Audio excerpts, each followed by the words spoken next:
Nos acompaña Nelson Jaurena de AFUTU. Como saben, hace menos de un mes comenzaron las clases, tanto en primaria, secundaria y en UTU, también en la universidad.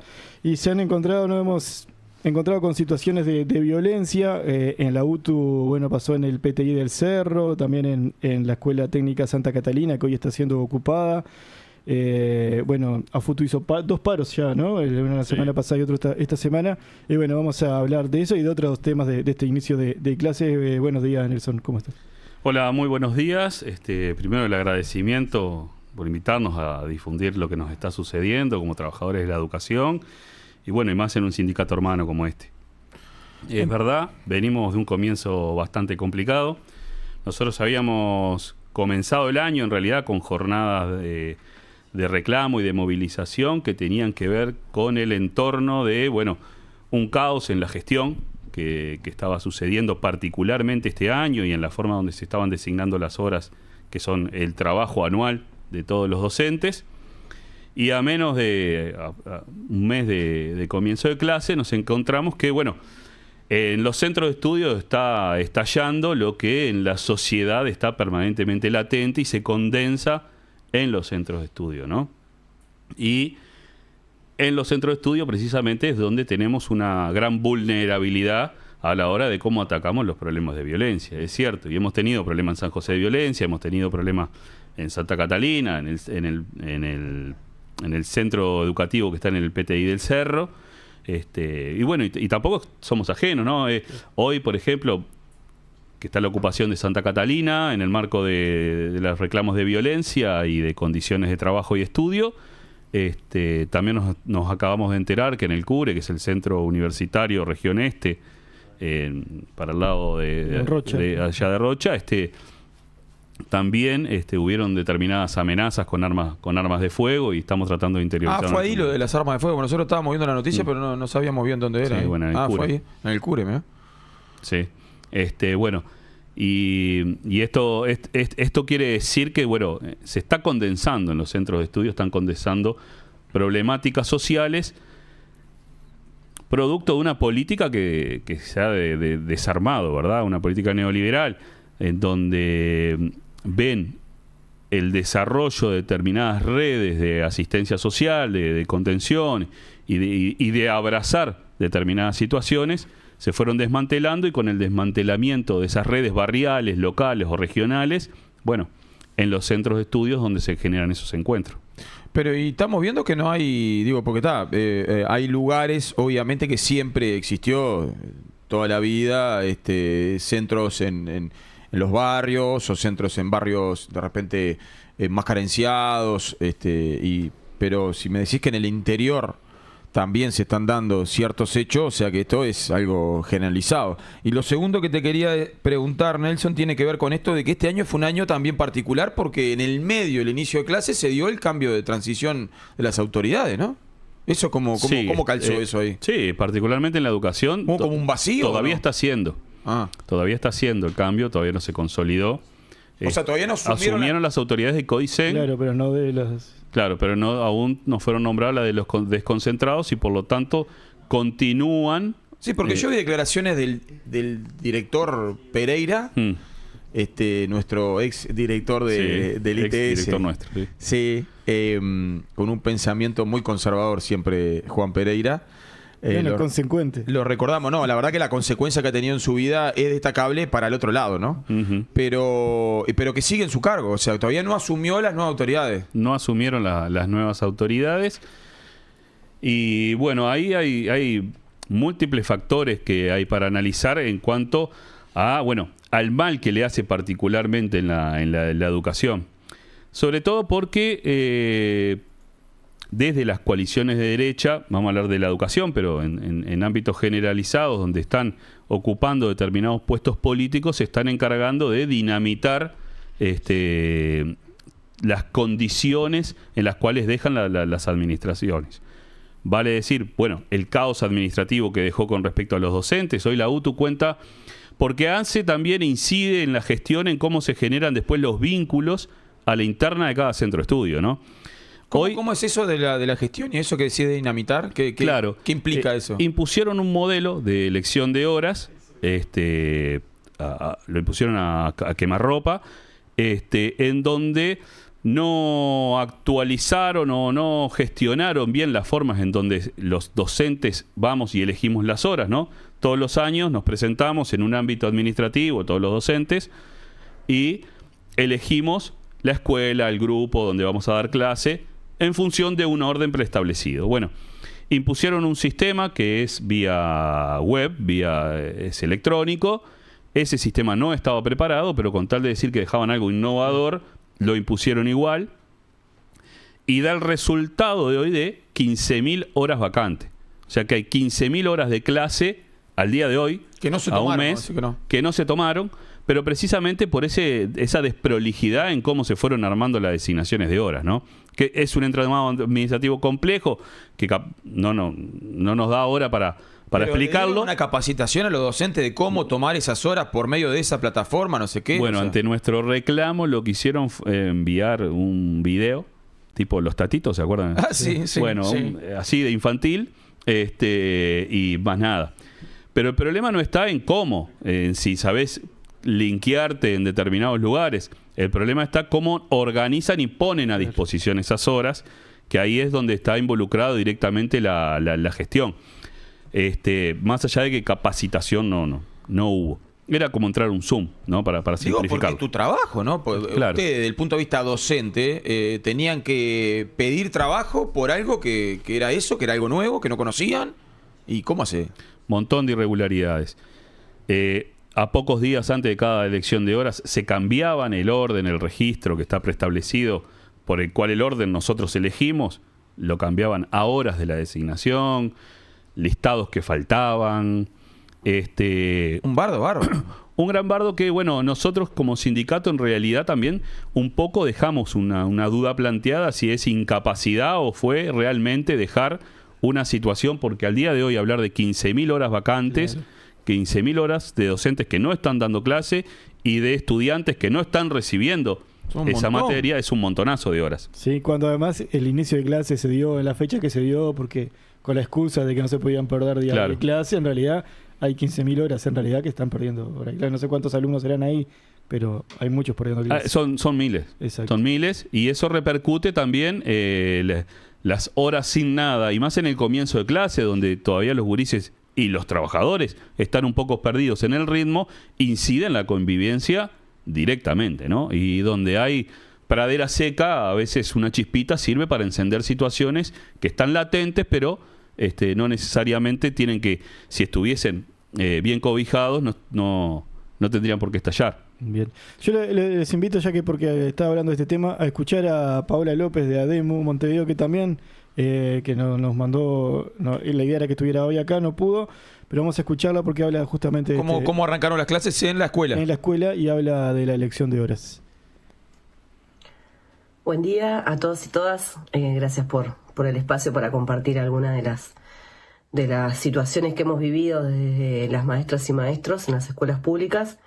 Este inicio de cursos fue todo el año, digamos, 2025, el arranque fue bastante complejo, desde lo que tiene que ver con las elecciones de cargo, que ya el año pasado lo fuimos anunciando, la necesidad de que hubiera una planificación de las mismas, que se tuviera en cuenta la sede, los lugares en donde se iban a hacer, lo que tenía que ver con el cronograma de cada una de las convocatorias.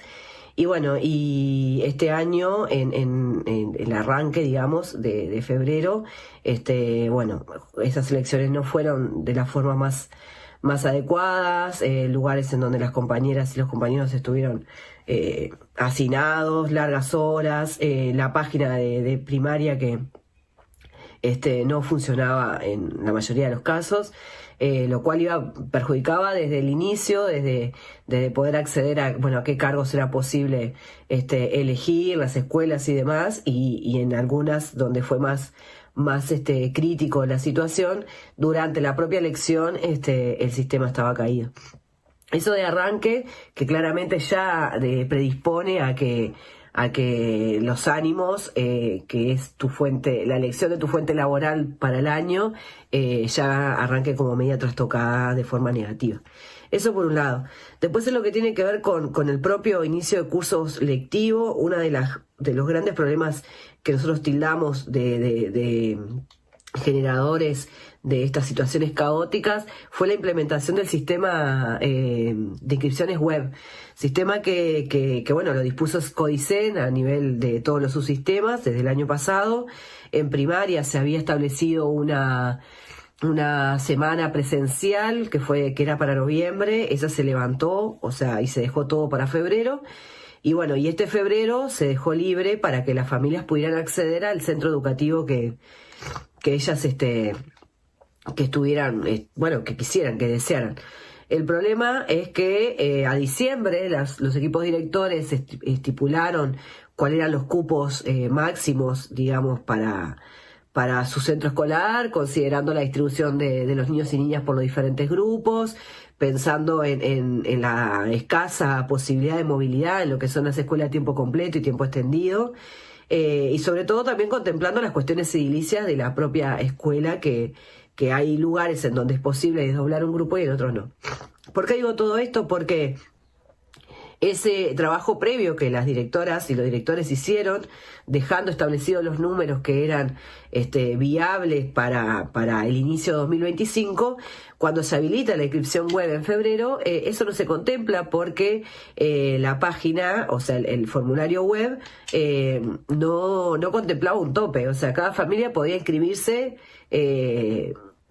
en ese lugar como otra familia, como otra, y fue lo que finalmente terminó sucediendo, que tenemos un montón de escuelas de tiempo completo, sobre todo de tiempo extendido, con grupos superpoblados, y otras escuelas con matrícula muy baja.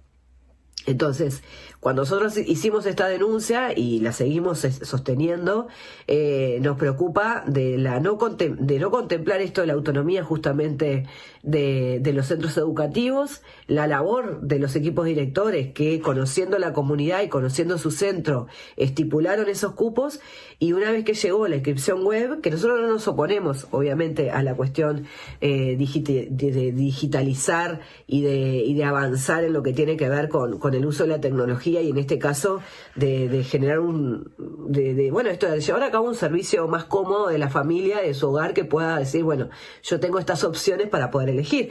Pero era tan sencillo hacer eso como una preinscripción y finalmente efectivizar la inscripción en el centro escolar, como pasa en media, que en los primeros momentos que se inició la implementación también ocurría esto, porque la familia creía fielmente que le iba a tocar donde eligió, y después se le fue explicando y fueron entendiendo que bueno, es una suerte de algoritmo ahí que juega en esas tres opciones que se tiene. En primaria todavía peor aún, porque eran 5 opciones y bueno, y en algunos casos no tuvieron en cuenta esas opciones.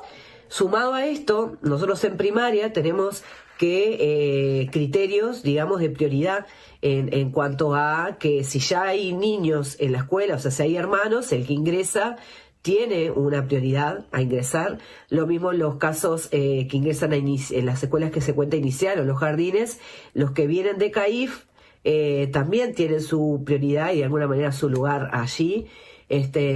Y otras situaciones de judicialización que se le da prioridad por cuestiones territoriales y por cuestiones sociales que se fundamente que es necesario que ese niño o niña esté en ese lugar.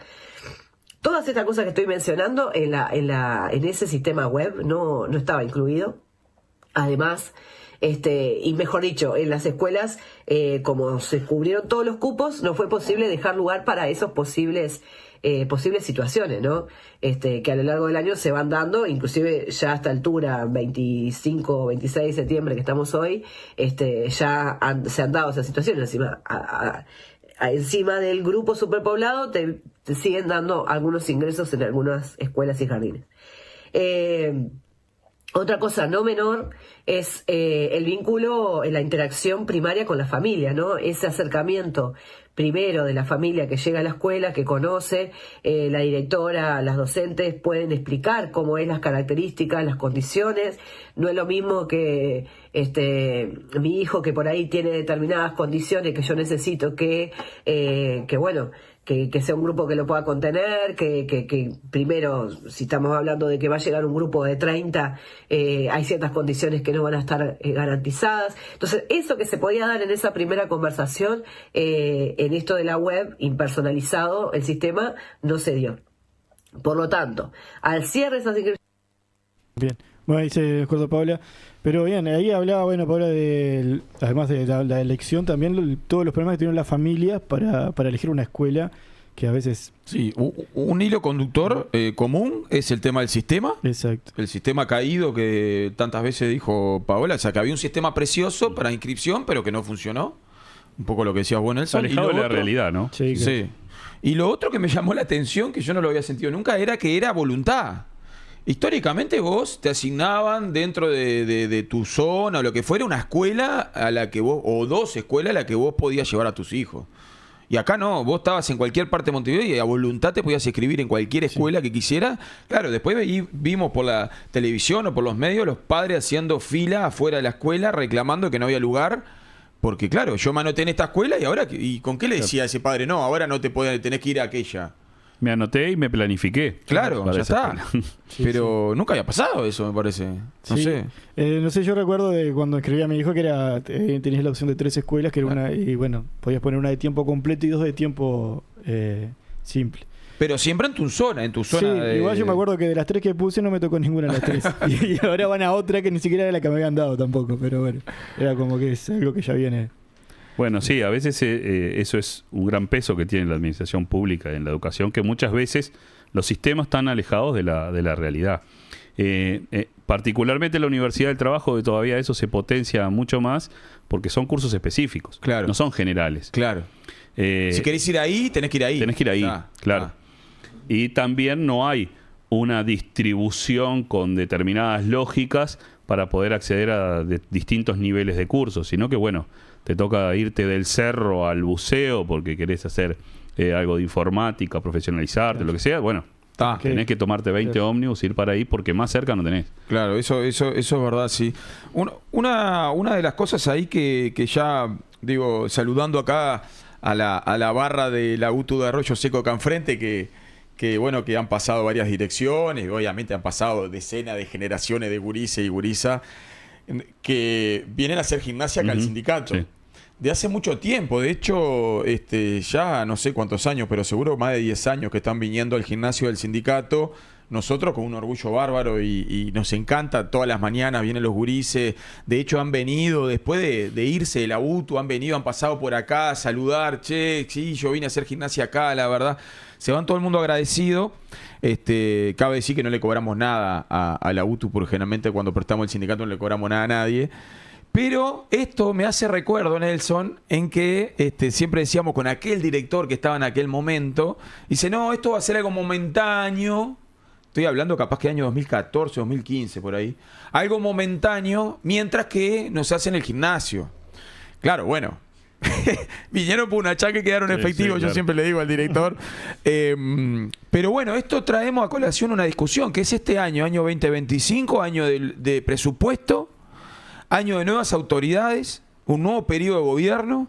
Entonces ahí te voy a tirar dos centros. Uno, ¿cómo viene la cuestión de la discusión presupuestal? Dos, ¿qué expectativas tienen ustedes con respecto a este tema? Bueno, nosotros estamos comenzando un proceso de evaluación que tiene que ver con respecto a los que nos dejan, ¿no? En cuanto a los que nos dejan, la inversión en mantenimiento y adecuación ha sido prácticamente nula, ¿no? Por lo tanto, ahí tenemos una fuerte apuesta a las condiciones de trabajo y de estudio que se necesita una inversión bastante fuerte. ¿Esto es para arreglarlo? Para arreglar, por ejemplo, hoy la UTU de Santa Catalina hoy ocupa, si bien dentro de la plataforma recreativa está el problema de la violencia, ¿no? Claro, no es el único. Uno de los motivos de la ocupación es precisamente porque tienen un polideportivo que tiene determinados riesgos desde el punto de vista de la estructura, que no han sido subsanados en varios periodos, ¿no? Y eso es lo que se necesita, una inversión. Por el otro lado, hay una discusión fuerte que nosotros damos en todas las discusiones presupuestales, es que la UTU necesita una planificación un poco más compleja de lo que es el entramado del edificio, ¿no? Y esto lo decimos porque, bueno, no solo necesita aulas, sino que necesita también adecuar talleres que estén integrados a esas aulas. Y por lo general lo que nosotros tenemos y recibimos como edificaciones nuevas son maquetas preestablecidas, planos preestablecidos y aprobados, que no tienen necesariamente que ver con las necesidades de taller específicas que tienen a los lados. Los terminan abrazando muchas veces los directores porque es lo que si no es eso, es la nada. Pero lo que es real es que desde el punto de vista de la construcción estamos varias décadas atrasados en la que es la adecuación edilicia. ¿Cómo se hace eso, Nelson? ¿Quién debería planificar? No sé, vamos a hacer una UTU, voy a poner un bolazo, de deporte. No sé, como la que creo que hay allá en Paso Carrasco o algo así, que se da deporte. ¿Y quién planifica? Bueno, este curso va a venir para acá, necesitamos tal y tal cosa. O sea, eso bueno, esos son lineamientos desde que se construyen, desde la dirección general, ahora en este momento, pasando por planeamiento educativo y gestión educativa, ¿no? Y en función de eso, planifican. Pero después, en realidad, lo que termina sucediendo es una visión economicista de cómo vinculan estudiantes a determinados centros. Digo, si para muestra basta un botón en el Instituto Tecnológico Superior, terminaron construyendo un pseudo gimnasio, utilizan los salones del Instituto Tecnológico Superior, se desplazan en cantidad de horas porque el presupuesto horario de la escuela es el mismo, y se desplaza en cantidad de horas a lo que es la madre de lo que vendría a enseñarse en el Instituto Tecnológico Superior. Informática, electrónica, mecánica general, todas esas cosas. Claro, porque ahí agregaron, como decís, terminan siendo desplazadas por una cuestión de una mirada economicista de cuántos estudiantes tengo acá adentro. Claro. Y tengo lugar y hago tal cosa. Claro, y no desde, bueno, hay una beta para desarrollar todas las áreas de deporte y profesionalizarlo en ese sentido, construyamos algo, no existe, sino que es un desplazamiento. Años después supimos estudiar ahí en el instituto, y años después pasé, porque aparte vivo para el otro lado de la ciudad, pasé por ahí y vi en el fondo bruto gimnasio y bruta construcción, que me acuerdo nosotros jugábamos al fútbol ahí en el fondo, y dije, qué bueno. Hicieron un gimnasio para la U. No, pero en realidad pusieron otros cursos que no tenían nada que ver y por eso hicieron eso. ¿Qué es lo que estás diciendo vos? Claro. Porque se fijan precisamente eso en una adecuación de cantidad y no en una adecuación de una política educativa, que también eso me lleva a decir que es un gran debe, ¿no?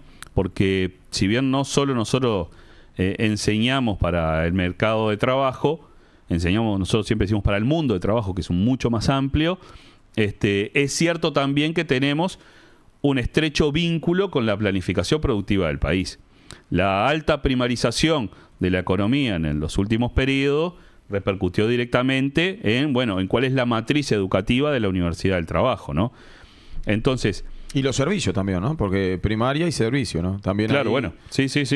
Entonces, en ese sentido, es que, atándolo a esto que vos planteabas, no hay un entrelazamiento en cuál va a ser esa apuesta, ese supuesto activación productiva a lo que son la planificación en edificios, en cursos, dentro de la Universidad del Trabajo, ¿no? Hay un divorcio que esperemos que en este periodo podamos subsanarlo, pero que hemos fracasado con total éxito. Y me imagino que en el interior se debe dar mucho eso también, ¿no? De si no se arma, no hay tantos inscritos para algo, no sale.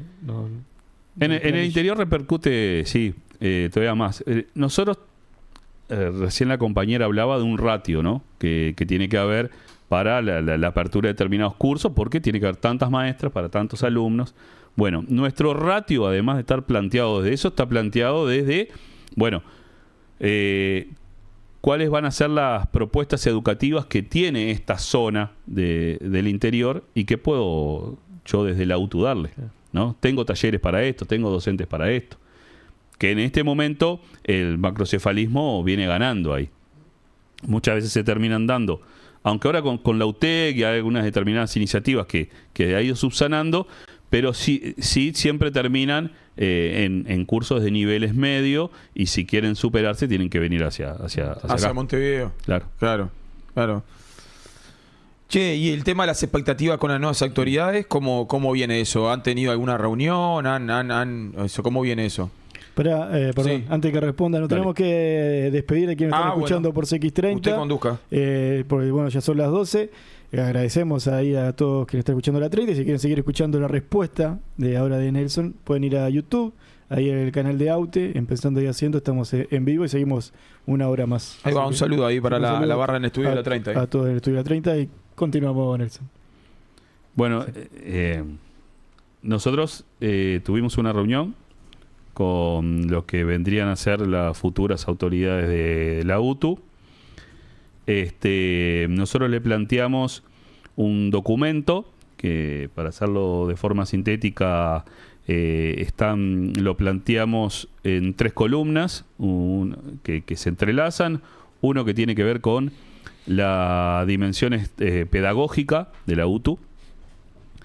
Esto lo planteamos desde el punto de vista que la transformación educativa arrasó con la enseñanza técnica, arrasó desde el punto de vista de los contenidos y arrasó desde el punto de vista de lo laboral.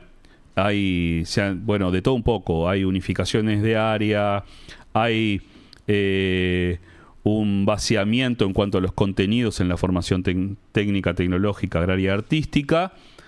Y planteamos que tiene que existir hoy un plan, tenemos que sentarnos a conversar un plan donde nosotros nos permita revertir esa situación. Esto a grandes rasgos. Por el otro lado, una dimensión que tiene que ver con lo estructural, que es precisamente, todo esto que veníamos hablando, de determinada adecuación que tiene que haber. Hay una discusión que tiene que ver con la posibilidad de que la Universidad del Trabajo tenga la tecnología que hoy por hoy el mundo del trabajo requiere, pero también en esto de la implementación de determinadas reformas, de que cada 5 años las autoridades cambian, porque el poder político cambia. Y vienen de vuelta con una vienen reforma, de vuelta y todos reforman. Y en realidad hay 2 brazos que terminan pagando el plato, la fiesta de todos los nuevos Varela que vienen, ¿no? Claro. Que son, por un lado, los estudiantes, que no hay una continuidad, no hay una proyección, no hay una planificación que escape a esos 5 años, porque todos terminan planificando en función de los tiempos electorales y no en función de procesos educativos. Para formar un técnico medio vos precisás de 4 a 5 años, y no podés cada 4 o 5 años cambiar tus objetivos. Y tiene que ver también, quien paga eso son los trabajadores, ¿no? Entonces, en este marco nosotros planteamos, abrir cuál va a ser el camino de recuperar la Universidad del Trabajo, pero también dentro de esa recuperación de trabajo nosotros planteamos que tiene que haber una planificación que no genere el daño tampoco hacia los trabajadores, ¿no? Claro. Porque muchas veces en función de estos estímulos o vientos que soplan, durante un año incentivás que haya trabajadores, docentes en determinada área, y al otro le generás una expectativa de trabajo y al otro año te cambia, claro, y ya no los querés. Es imposible. Entonces, el docente ahí utilizado como un material desechable dentro de la estructura, es lo que nosotros queremos que eso no suceda, y queremos caminar hacia una planificación estratégica, y en el caso de que exista una afectación, ¿cuál va a ser la reconversión que nosotros le vamos a proponer?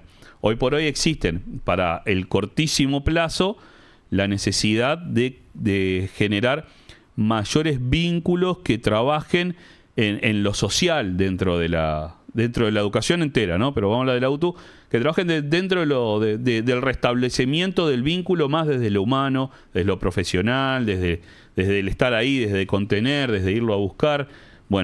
Creemos que se pueden generar desde la reconversión a muchos compañeros que han quedado por el camino en cuanto a cantidad de horas de trabajo y por lo tanto de salario, que está vinculado precisamente a esos ámbitos a abordar, y que no necesariamente se abra un nuevo llamado, que entre más gente, que bienvenido sea, pero también un poco mejorar las condiciones en las que han quedado muchos compañeros.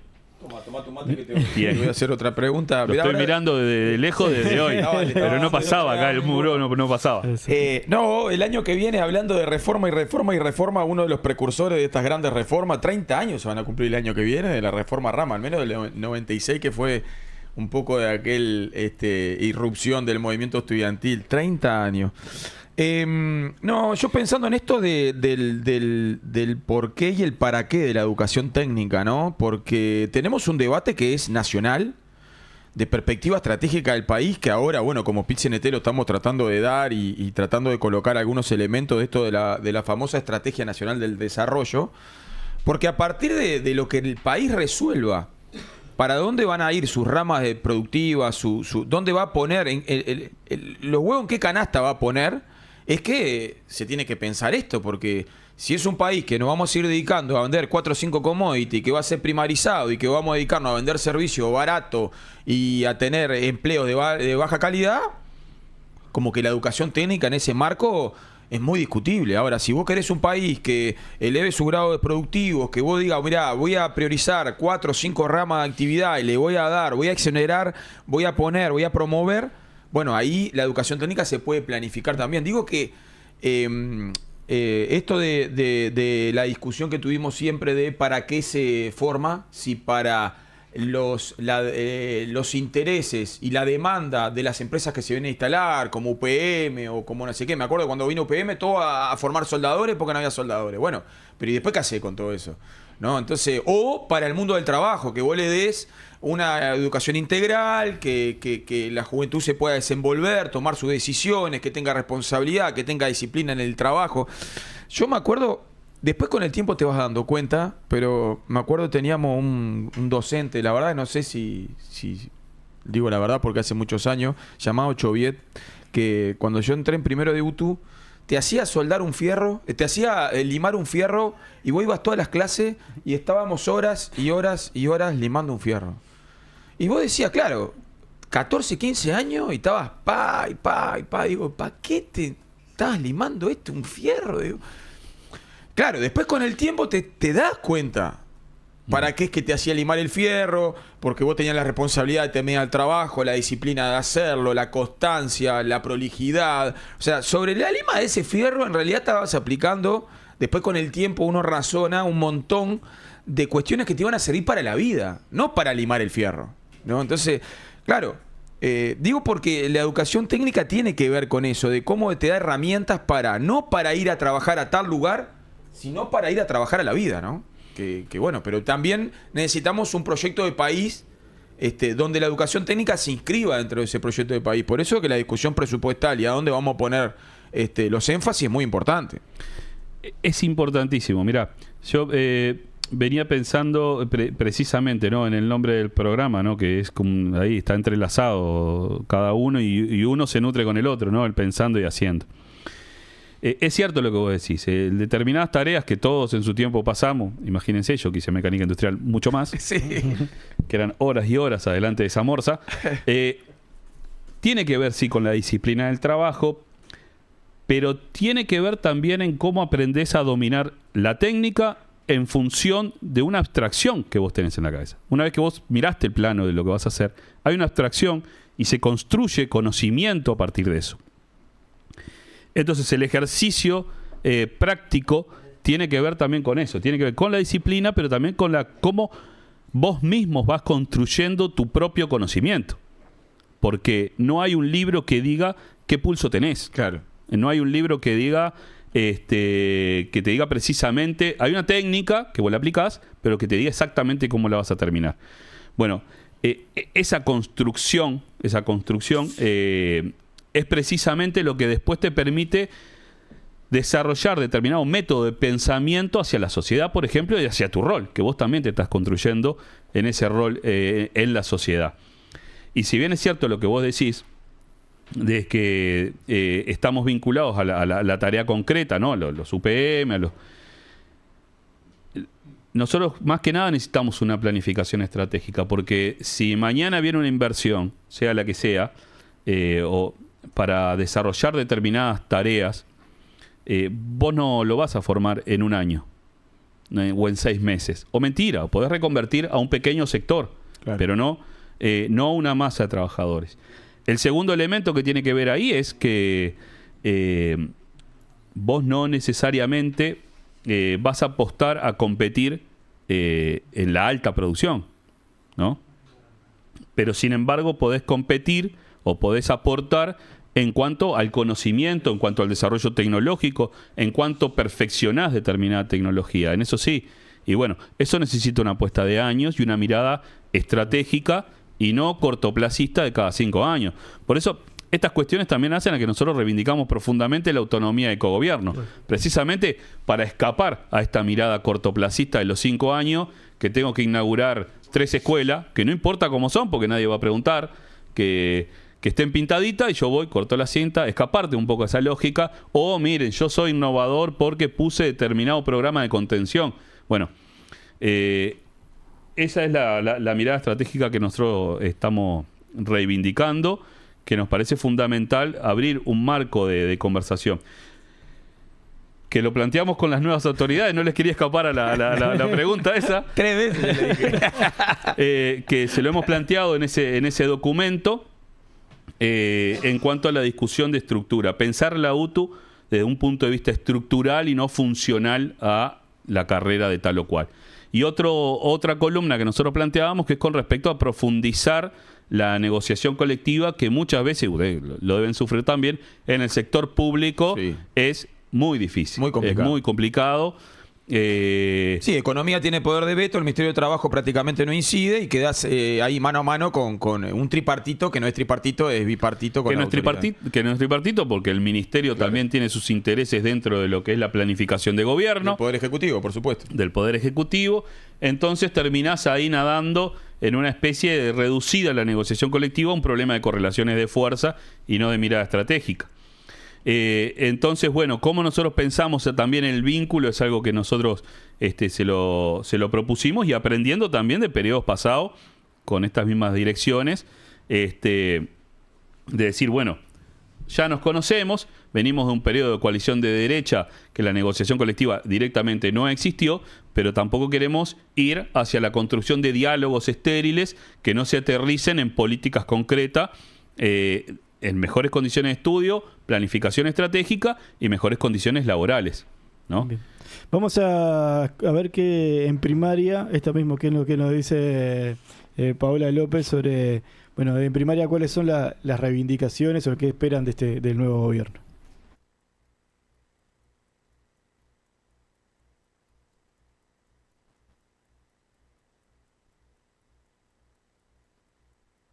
Un poquito a ver si podemos. Esto es lo bueno que ahora que nos estamos saliendo en radio, que bueno, sí, ya se nos entienden un poco. Solamente va por plataforma, así que la están viendo, pero no la están escuchando a Paola, que muy amablemente nos grabó estos audios en el medio de la vorágine. Bueno, también contamos con Nelson acá, en el medio de la vorágine de todas estas situaciones que se están dando en la educación, que bueno, tan importante para...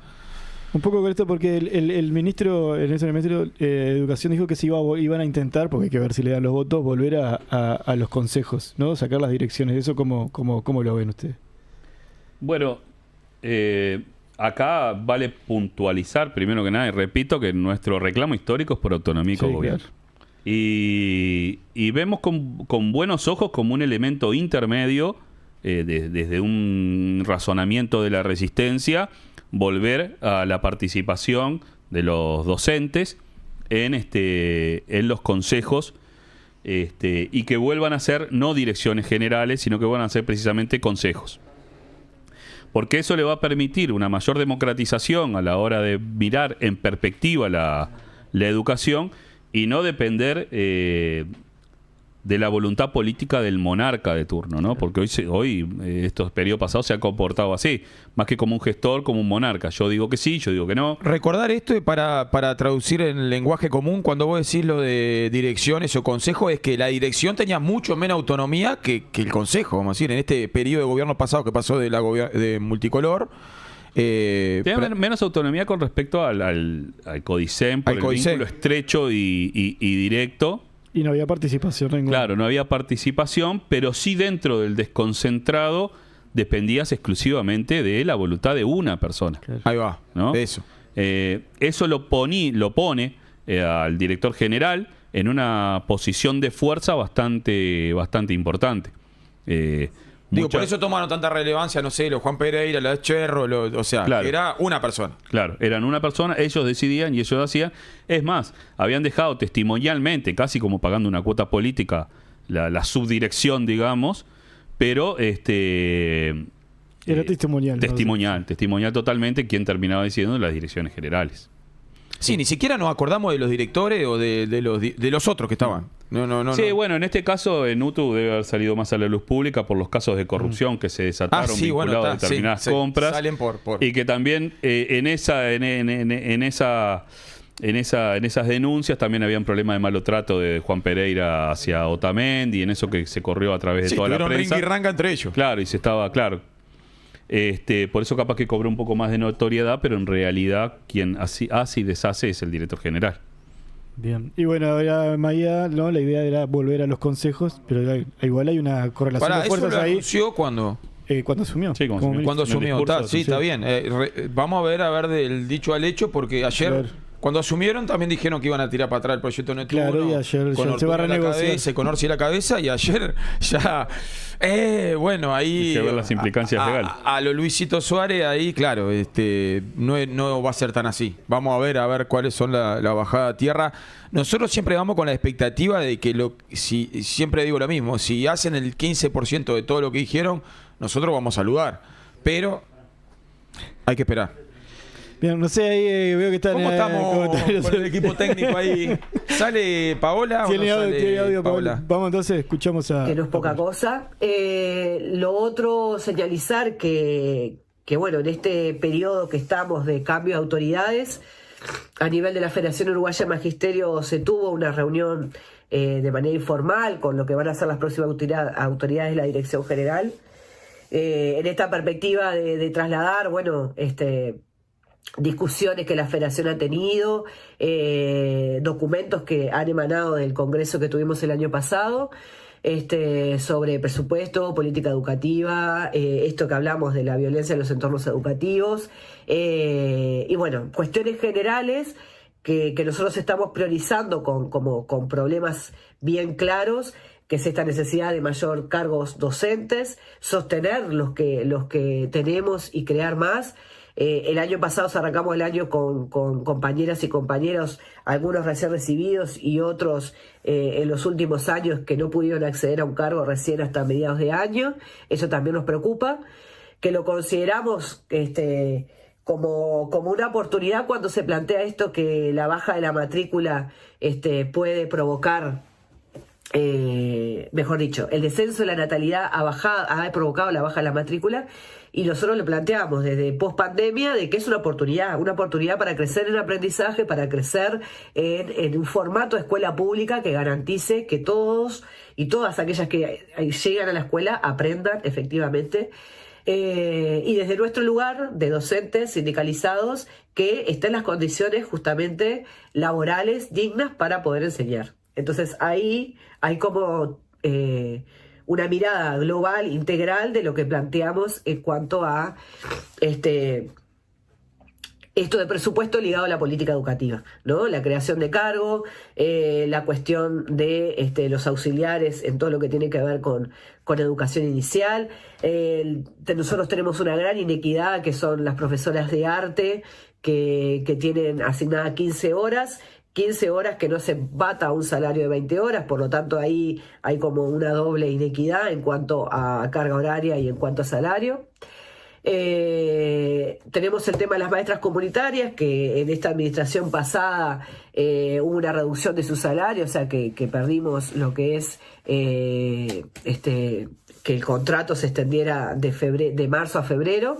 Por lo tanto terminamos en diciembre y no percibimos lo que es enero y febrero. Entonces vamos camino a una exigencia de la anualización del maestro comunitario. Bueno, inequidades en lo que tiene que ver con los equipos directores, de acuerdo a las matrículas que tienen por centro y demás. Ni que hablar del convenio salarial, que venimos de 5 años bueno, que se perdió, que ahora te dicen que se empató con lo que se logró, pero uno dice, cuando perdiste en tantos años para atrás, es difícil ese empate, porque claramente no es la misma la vida de hoy que la de hace unos años atrás. Así que claramente la lucha por el convenio salarial va a estar presente. Y bueno, y esto de la violencia en los entornos educativos, que no es algo que sea único de la escuela pública, lo viven los centros de educación media, lo vive la salud, lo vive el transporte, lo vivimos a diario, esa inmediatez de la violencia y la respuesta de agresión hacia el otro o la otra, ¿no? Así que con las nuevas autoridades tenemos como esa perspectiva sobre todo de comunicación, que la comunicación sea otra en el entendido de todo, ¿no? De la escucha, desde el intercambio, desde la búsqueda de acuerdos y el cumplimiento de los acuerdos, ¿no? Hay una cosa que hemos señalizado, que durante este tiempo que apila para esto de merecer el trabajo docente y sobre todo la figura del sindicalismo también, esto de que las comunicaciones de cuestiones que son propias de la escuela pasen primero por la prensa, o sea, que la madre te diga, vi en la tele que va a pasar tal y tal cosa, cuando la que primero debes enterarte sos tú, docente de la escuela, sobre algo que compete a la escuela. Y durante este periodo asistimos a esas formatos de comunicación que, bueno, venían de escala, ¿no? Porque era desde Codicen, después Dirección General y así. Eso esperamos que se revierta, porque desde ahí ya se hallara un camino de un mejor diálogo, ¿no? Y bueno, y en cuanto a esto de las reivindicaciones, también apelamos a que haya otro pienso en que, así como se ha sostenido que esta transformación vino a poner centralidad en el estudiante, que tenemos nuestros reparos, porque si se quiere poner la centralidad en el estudiante, hoy no tendríamos los grupos superpoblados, hoy no tendríamos las experiencias que tenemos de las situaciones de violencia que vivimos en las escuelas, porque termina agredida una maestra, pero sabemos que afectado es el niño o la niña. Y bueno, y tanto más. Así que próximos meses estaremos en discusión, en debate, en movilización con respecto a la elaboración del nuevo mensaje presupuestal, que claramente como sindicato, como ADEMO Montevideo, dentro de la FUM, necesitamos de mucho diálogo, encuentro con los demás sindicatos y gremios de la educación, porque la fuerza es total, y a su vez no solamente de la educación, porque acá el presupuesto va para todas las esferas de la vida, así que también vamos a estar codo a codo con el resto de los sindicatos, ¿no? Con ustedes, con AUTE, con los sindicatos de la salud, con el cooperativismo de vivienda y todo lo que tenga que ver con un mejor acceso a la vivienda, ni que hablar todas lo que suceda y se organice a nivel del PCNT.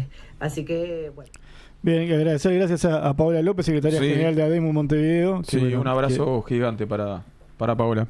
Bien, no sé si querías... No, en realidad creo que con este pantallazo general, tanto de UTU como de primaria, y bueno, en realidad es trasladable obviamente a lo que es secundaria, y también recordar que tuvimos, bueno, yo mencionaba hoy a la carrera, que creo que ayer fue, o que en la propia universidad están teniendo también problemas de superpoblación. Me acuerdo que en la huelga del 2000 de darle una mano a la educación se hacían clases abiertas en la calle, y ahora parece que después de tantos años, 25 años después, volvimos a lo mismo, ¿no? Bien, un paréntesis, porque el rector de la universidad suspendió todas las clases de todos los servicios universitarios por las amenazas que hay. Hay una amenaza de una masacre que fue recibida por mail. ¿Hoy se suspendieron todas las clases? Hoy se suspendieron todas las clases. ¿Ah? Bueno, ahora complicado. Hace unos minutos. Así que... Bueno, no sé cómo cerrarlo ahora. A mí si me dejan 2 minutos más. Sí, dale, se ha preguntado que es un año presupuestal. Sí. Y precisamente nosotros ya hace un par de años fundamos un centro de estudio de AFUTU, donde estamos analizando toda la perspectiva de la enseñanza técnica y la parte presupuestal. Para eso contamos con la ayuda de la Facultad de Humanidades a través del Observatorio de Derecho de Educación y con la Cooperativa Comuna, que nos está asesorando. estamos comenzando a preparar todo lo que va a ser las largas jornadas con respecto a la lucha presupuestal para mejorar las condiciones de estudio y trabajo, y también en un año donde nosotros estamos en nuestra discusión de nuestro convenio salarial, por lo tanto también va a estar sobre la mesa. FUTU tiene la definición de desarrollar una fuerte lucha donde los salarios más sumergidos de la educación sean, en este caso, los más privilegiados, y estamos apostando a una apuesta diferencial en cuanto a los salarios. No podemos convivir más con compañeros que están dentro de los centros educativos, que ejercen, pero de otra manera, el acto pedagógico, ¿no? En cuanto al ejemplo, y que pueden ser auxiliares de limpieza y son salarios absolutamente sumergidos. Vamos a una apuesta por precisamente profundizar y el mayor esfuerzo de aumento salarial precisamente a los compañeros de gestión y servicio, y así nos estamos preparando para la próxima lucha presupuestal y de convenio. Perfecto. Bien. Bueno, Nelson, muchas gracias por estos minutos y estamos a las órdenes. Muchas gracias, Nelson. Gracias. Y bueno, espero, no sé, nos vamos a estar viendo en la vuelta y cuenten, obviamente, como decía Paola también, con la lucha por la educación no es exclusiva ni patrimonio, ni solamente responsabilidad de los gremios de la educación, sino que tenemos que estar todos y todas atrás de esa lucha que involucra a todo el pueblo uruguayo, ¿no? Así que bueno, arriba. Muchas gracias y nos vamos a ver. Bueno, un poquito de música.